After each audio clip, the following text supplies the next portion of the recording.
Thikũ igĩrĩ kuma rũhonge rwa kũramata wĩigĩrĩrĩki wa indo bũrũri-inĩ KEBS rwathane kũrũgamio kwa wendia wa mĩthemba ĩtano ya mĩtu ya ngima. Kambuni itiganĩte na iria ihutĩtio nĩ watho ũyũ nĩ ithiĩte na mbere kũruta mĩtu ĩyo kuma matuka-inĩ ũndũ ũmwe na masupamaketi-inĩ.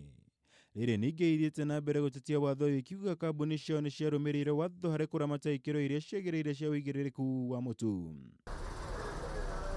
Ũmũthĩ kambuni ya Kitui Flour Mills na ĩrĩa nĩyo nyene mũtu wa Dola yugĩte nĩ ĩrĩkĩtie gwĩtia mũigana wa tani 96 cia mũtu ũcio. Nĩ rĩrarĩ matuka-inĩ matiganĩte rĩrĩ mĩhang'o ya gwĩtia mĩtu yothe ĩrĩ matuka-inĩ no ĩrathiĩ na mbere kũrũmĩrĩra watho ũcio. Complied with the directives from KEBS. We've withdrawn the products that were affected.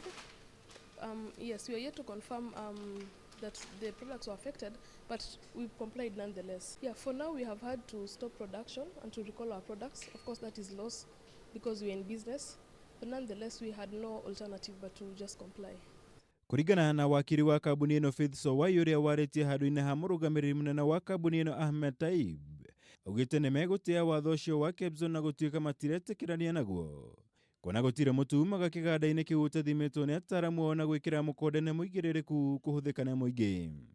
We were a bit surprised because we did not expect so, because we've put internal measures, very strict measures over the years to ensure that we produce the best quality of flour, and we have internal checks, we have external checks from external laboratories, so we were very surprised. Kwa ihinda rĩrĩ kĩganda gĩkĩ nĩ kĩrũgamĩtie ũgũri wa mbembe kuma kũrĩ arĩmi nginyagia rĩrĩa makahingũrĩrwo gũthondeka mũtu ũcio rĩngĩ. Ũndũ ũrĩa rĩu ũtigĩte arĩmi mang'etheirwo nĩ hathara nene ya gũthũkanga kwa mbembe ciao. Sisi matransporter tunaoleta mahindi hapa tunateseka. Tuna karibu kama mimi na wiki mzima hapa sijatamsha hii mahindi. Sababu ujuzi na jana walikuja wakasema mahindi yana sumu na nini, na watu wanatumia unga wa Dola siku nyingi, hata mimi nakula pale kibandani unga wa Dola.